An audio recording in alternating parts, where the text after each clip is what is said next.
మీరు అన్నట్లుగా గతంలో ఎన్నికల కమిషన్కి అనేక కంప్లైంట్స్ అందాయి. అనేక సందర్భాల్లో వాలంటీర్లకు సంబంధించిన విషయం పైన గతంలో బేల్వాల్ కావచ్చు వీరందరూ కూడా వెరిఫికేషన్ వచ్చినప్పుడు కూడా అభ్యంతరాలు వ్యక్తం చేసిన పరిస్థితులు ఇవన్నీ కూడా ఉన్నాయి. అయితే ఇంకొక వైపు వాలంటీర్లను పిలుపునిచ్చారు.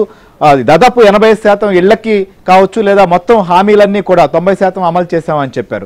మాట ఇస్తే మడమ తిప్పకూడదు అని చెప్పి జగన్ మళ్ళీ ఇంకోసారి చెప్పారు. కానీ జగన్ ఇచ్చిన హామీలు ఇచ్చినటువంటి మాటలు ఏంటి, మళ్ళీ ఆయన వాటి విషయాల్లో ఇప్పుడు మడం తప్పినటువంటివి అనేక సందర్భాలు లైవ్ వస్తున్నప్పుడే లైవ్ స్ట్రీమింగ్ లోనే చాలా మంది క్వశ్చన్ చేస్తున్న పరిస్థితిని చూసాం. మద్యం సంబంధించి ఎలాంటి హామీ ఇచ్చారు, ఏం చేసినటువంటి పరిస్థితి, అలానే సిపిఎస్ ఉద్యోగులకు సంబంధించి ఇట్లా మాట ఇచ్చి మాట తప్పలేదని జగన్ సభలో చెప్పారు. కానీ ఎన్ని విషయాల్లో ఆంధ్రప్రదేశ్ లో ఆయన అమలు చేశారు, ఎన్ని మాటలు తప్పారు అంటే ఏం చెప్తారు?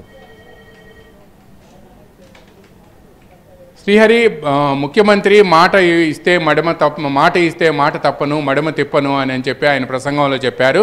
కానీ 2019 ఎన్నికల మేనిఫెస్టోలో పూర్తి మద్య నిషేధం అని చెప్పారు. దశల వారీగా 2024 ఎన్నికల్లో తాను మద్య నిషేధం చేస్తేనే ఓటు నాకు వెయ్యండి, లేకపోతే మీరు ఓటు వేయవద్దు అని చెప్పి జగన్ బహిరంగంగానే చెప్పారు. కానీ మద్య నిషేధం గాలిగిపోయింది. పైగా రాబోయే 5 సంవత్సరాల మద్యం ఆదాయాన్ని కూడా తాకట్టు పెట్టి రాష్ట్ర ప్రభుత్వం 15,000 కోట్ల రూపాయల అప్పు తీసుకొచ్చిన విషయం అందరికీ కూడా బహిరంగ రహస్యం. దీంతో పాటు మరో కీలకమైన అంశం ఏంటంటే సిపిఎస్ రద్దు. నేను వచ్చిన వారం రోజుల్లో సిపిఎస్ను రద్దు చేసేస్తానని చెప్పారు. కానీ జగన్ అనుభవం లేక అమలుకు సంబంధించిన సాధక బాధకాలు తెలియక సిపిఎస్ రద్దు అన్నారని చెప్పి ప్రభుత్వ ప్రధాన సలహాదారు సజ్జల రామకృష్ణారెడ్డి చెప్పారు.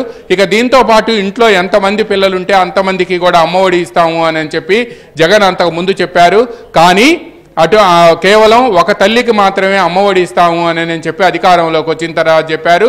దీంతో పాటు రాజధాని అమరావతి దాని ఇక్కడే ఇల్లు కట్టుకున్నానని తాడేపల్లిలో, చంద్రబాబు ఇల్లు కట్టుకోకుండా హైదరాబాద్లో ఉన్నారని, తాను వస్తే అందువల్లనే అమరావతేనని చెప్పి చెప్పటమే కాకుండా అమరావతిని అద్భుతమైన నగరంగా తీర్చిదిద్దుతాను అని చెప్పి కూడా చెప్పిన జగన్ వచ్చి అధికారంలోకి వచ్చినారు. కేవలం 3 నెలల వ్యవధిలోనే 3 రాజధానులు అంటూ ప్రకటించి చివరికి ఆంధ్రప్రదేశ్కు రాజధాని లేకుండా చేశారు. దీంతో పాటు చాలా అంశాలు ఫీజు రీయింబర్స్మెంట్కి సంబంధించి కాలేజీల మెడపై కత్తి పెట్టి ఫీజులు తగ్గించాలి అని చెప్పారు. అవి కూడా ఫీజు రీయింబర్స్మెంట్ కూడా పూర్తి స్థాయిలో కూడా జమ పట్టడం లేదు అని చెప్పి 1 సంవత్సరం ఫీజు రీయింబర్స్మెంట్ వస్తే 2వ సంవత్సరం రావడం లేదు అని కూడా పెద్ద ఎత్తున ఆరోపణలు వినిపిస్తున్నాయి. ఇక దీంతో పాటు ఈరోజు సిద్ధం సభలో చివరి సభలో కూడా ఆయన మరో కీలకమైన పాయింట్లను లేవనెత్తారు. ఏంటంటే తాను తిరిగి జగన్ అధికారంలోకి రావాలి అని మీరు ఎందుకు కోరుకుంటున్నారు అంటే పేదలకి పెత్తందారులకి అని చెప్పి క్లాస్ వార్ అంటూ కూడా జగన్ చెప్పుకుంటూ వచ్చారు. ఇక వీటితో పాటు మరో కీలకమైన అంశం ఏంటంటే రాష్ట్రంలో తెలుగుదేశం అధికారంలోకి వస్తే వాలంటీర్ వ్యవస్థను రద్దు చేస్తారు అని చెప్పారు.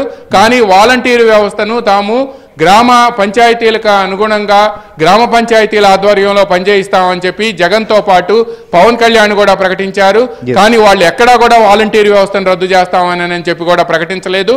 కానీ వాళ్ళు అనని మాటలను అన్నట్టుగా కూడా జగన్ చెప్పారు అని చెప్పి కూడా ప్రతిపక్షాలు మరొక అంశం ప్రధానంగా తను మేనిఫెస్టో సంబంధించి ప్రకటన చేయలేదు. ఇంకొక వైపు తెలుగుదేశం పార్టీ సూపర్ 6 ఇప్పటికే మనం చూస్తున్నాం. చంద్రబాబు నాయుడు సభల్లో కావచ్చు, లోకేష్ సభల్లో కూడా ఆ విషయాన్ని చెప్పడం చాలా క్లియర్ గా ప్రతి ఇంటికి కూడా వెళుతున్నటువంటి పరిస్థితి. ఈ నేపథ్యంలో దానికి వస్తున్న రెస్పాన్స్ వల్ల ఇవాళ జగన్ దీనిపైన రియాక్ట్ అనుకోవచ్చా, లేకపోతే సూపర్ 6 అనేది రాబోయేటువంటి ఎన్నికల్లో తమ ప్రభుత్వాన్ని కూలదీసే పరిస్థితి ఉంది అనేటువంటి దాంతోనే ఇవాళ వీటన్నిటినీ కూడా ప్రస్తావించారనుకోవచ్చా?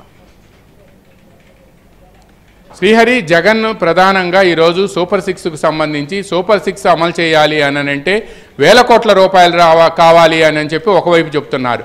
రెండో వైపు డీబీటీ ద్వారా అంటే డైరెక్ట్ బెనిఫిట్ ట్రాన్స్ఫర్, తాను తాడేపల్లిలో బటన్ నొక్కితే నేరుగా లబ్ధిదారుల ఖాతాలోకి వెళ్లే డబ్బులు ఈ 4.5 సంవత్సరాల కాలంలో 2,75,000 కోట్ల రూపాయలు ఇచ్చాను అని చెప్పి ఆయనే మళ్ళీ చెబుతున్నారు. అంటే ఈ 2 స్పీచ్లు కూడా ఒకే స్పీచ్లో ఈ 2 అంశాలు కూడా పూర్తి పరస్పర విరుద్ధమైనవి.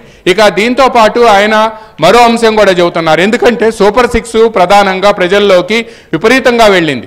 ఎందుకు అంటే సూపర్ 6ని ముఖ్యంగా ప్రధాన ప్రతిపక్ష నేత తెలుగుదేశం అధినేత చంద్రబాబు నాయుడు, అదేవిధంగా లోకేష్ శంకారావం సభలతో పాటు చివరికి నిజం గెలవాలి అనే యాత్రలో భాగంగా నారా భువనేశ్వరి మేడం కూడా చెబుతున్నారు.